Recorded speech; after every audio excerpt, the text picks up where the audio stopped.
السلام عليكم ورحمة الله وبركاته. ازيكم يا حبايبي؟ عاملين ايه؟ يا رب دايما تكونوا بخير. معاكم ام رحيم من قناة رشة ملح مع لولا.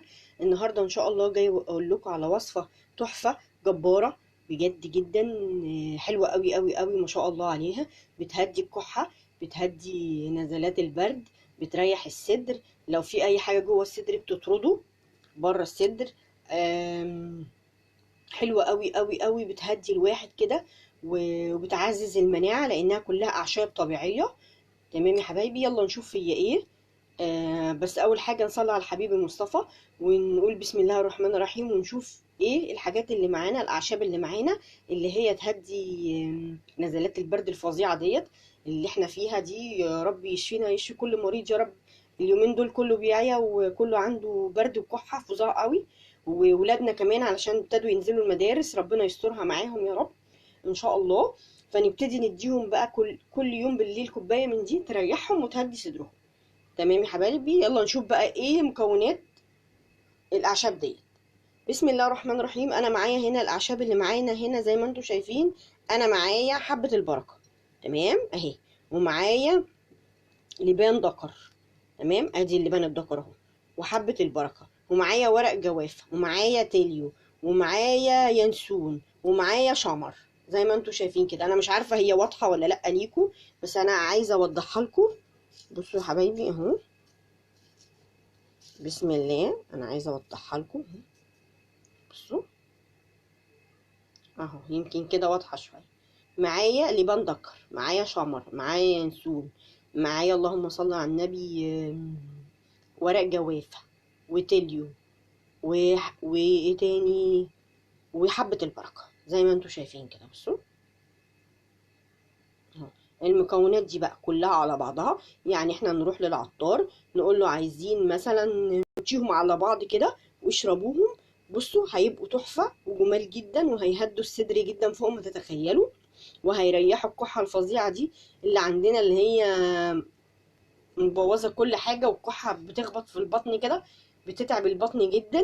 والولاد يا عيني ما بيقدروش يناموا بالليل من كتر الكحة.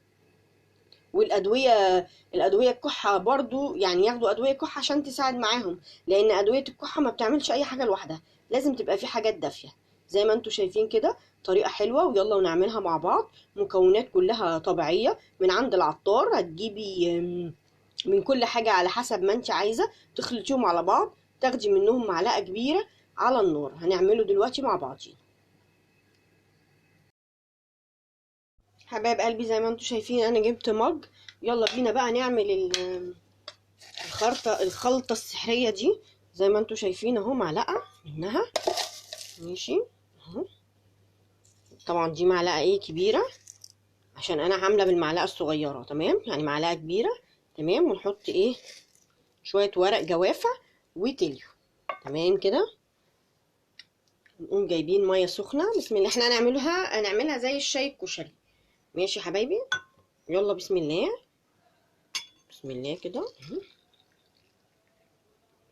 ماشي كده زي ما انتوا شايفين اهو. نروح مقلبينها تقليبة حلوة، ماشي، ونقوم مغطينها بطبق. تمام، نسيب كل الاعشاب بتاعتنا ديت تتبخر مع بعضها وتنزل الطعم بتاعها.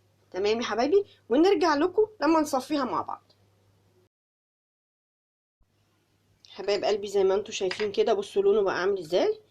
بصوا اهو، بصوا. طبعا اللبان الدكر بقى ايه، بصوا بقى ابتدى يبقى بيدي ازاي. تمام، وكمان الاعشاب كلها نزلت كل الزيوت بتاعتها زي ما انتوا شايفين كده اهو.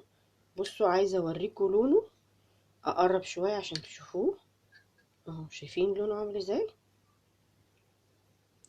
هصفيه بقى وارجع لكم. حبايب قلبي زي ما انتوا شايفين اهو، انا صفيته. بصوا هو لونه عامل ازاي زي ما انتوا شايفين كده. طبعا كل الاعشاب ريحتها طلعت، واللبان اتدكر ريحته كمان طلعت. تمام زي ما انتوا شايفين، بصوا لذيذ قوي بصراحه. طبعا يعني ممكن ما يعجبش الاطفال، فممكن تحط لهم معلقه عسل نحل، ممكن يخلي طعمه حلو شويه، او تحط لهم اللهم صل على النبي سكر. تمام، بس ما تخلوهوش يشربوه كده لان طعمه مش هيعجبهم طبعا. تمام يا حبايبي، هي الطريقه سهله جدا. انا الخلطه دي حد قال لي عليها فحبيت اجيبها وافدكم. تمام. آه، مكونه من 5 6 انواع اعشاب، كلها موجوده عند العطار، جيبوها وجربوها، ويا رب ان شاء الله باذن الله تعجبكم.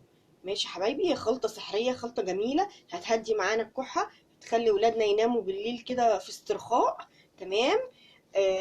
علشان الجو اللي احنا فيه ده يا رب ان شاء الله يعدي على خير باذن الله، ولادنا ابتدوا ينزلوا المدارس، فنحافظ ايه شويه عليهم. ماشي يا حبايبي، يا رب الطريقه تكون عجبتكم. النهارده لسه امر، لسه ما اشتركش في القناه اشترك. والسلام عليكم ورحمه الله وبركاته.